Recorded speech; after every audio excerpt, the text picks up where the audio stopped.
Okay guys, we're back here on Siegfried Line. I decided to make another video about this map because what happened here is it looked like we were winning, and then it looked like we might face a loss.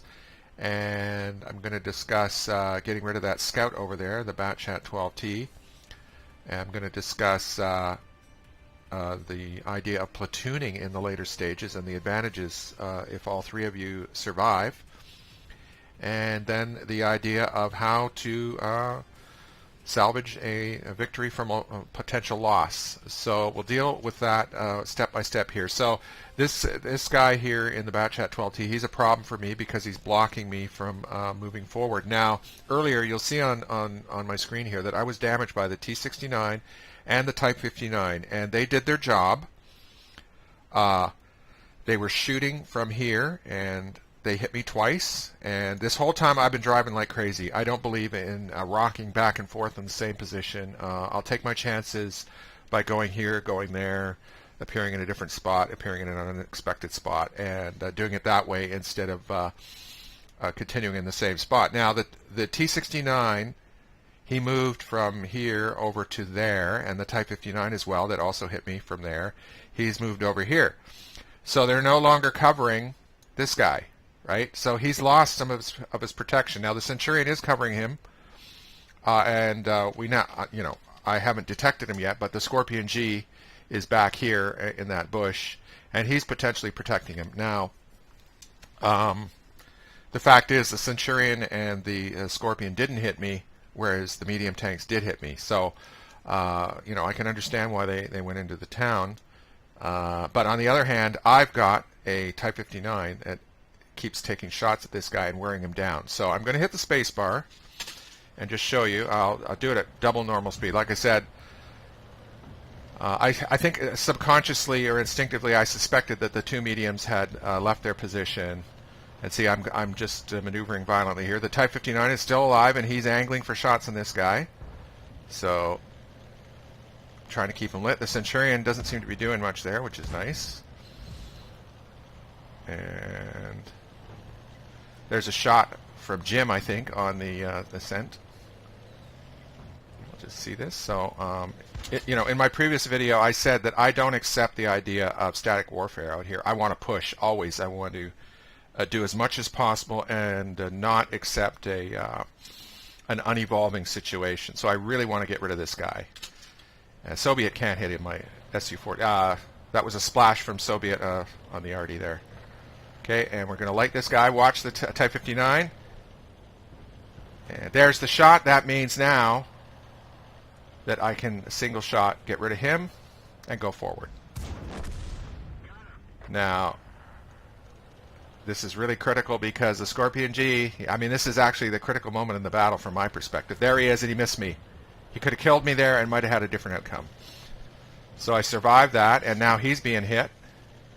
And he's probably thinking, I cannot stay here, and we'll see that. So I'm going to advance it at twice normal speed.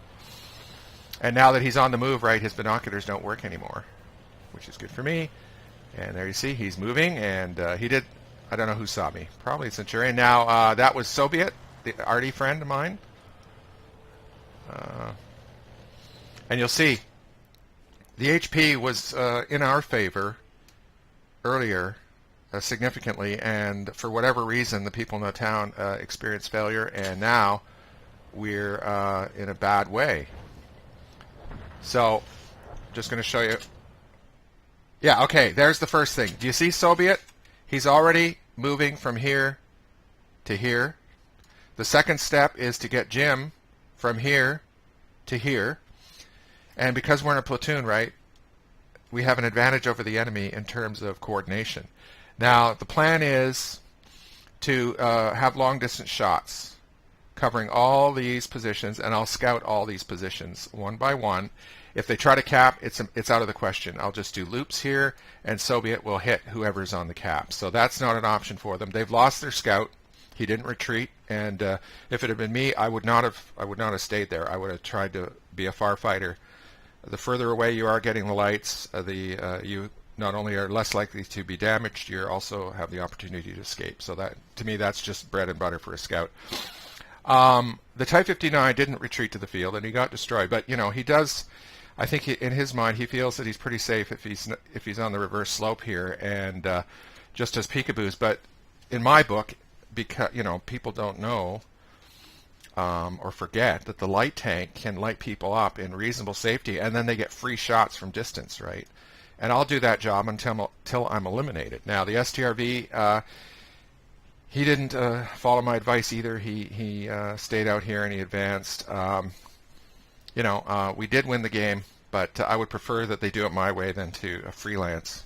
Anyways, I'm going to hit the space bar here, and I'm still circling. There's the charioteer, and the STRV hits him. I mean, that for him, appearing on a forward slope when the scout is known to be in the field is just. You shouldn't do it that way. They should be retreating into cover and not peeking, right? And there, Soviet just finished him off. And so I'm sort of a little upset here. The Type 59 is still on the level there, and he could encounter somebody without any possibility of saving his tank. So I'm trying to get people to get way back. Okay, so the Soviet's already, his relocation is complete. And Jim's relocation is about to work, and so we're just getting this set up. And you can see my messages on the screen telling people to get way back. But you know, the Scorpion's still alive. You know, if he could get a lucky shot on that SDRV, and this guy, unless he so. Okay, Jim just took out the Scorpion G, which is nice. This guy won't retreat. And the SRV, see, I just got hit by the surviving Type 59. That's the second time he hit me with a gold round, which he doesn't need in this situation. But so Jim's hitting the Type 59. The Oh, and Soviet just counted the arty. Awesome. So the Mauerbrecher just drove in front of the STRV, and you know, he's probably discouraged at this stage, and there you have it. So we didn't have to deal with the cap. What we had was people on the enemy team behaving a little bit incautiously, and that's all I wanted to show you, that I don't accept static warfare. I want to clear this whole area of people and use the members of my team, the members of the platoon, to accomplish that objective. And the second thing is the relocation, right? This is what platoons can do. If you're not platooned, you can't do that. And I'm not saying, you know, if we weren't platooned, that it would have ended in a win. But on the other hand, I really am a big believer in using sight lines and distance to maximize your ability to deal with an evolving situation. Street fighting is not my cup of tea, and I wish more of the maps had rolling open terrain so that we could do this kind of cut and thrust and maneuvering warfare, which to me is way more fun than duking it out at point blank range. And that's just the way I like to play the game. Anyways, it's game over, and I hope you enjoyed the video.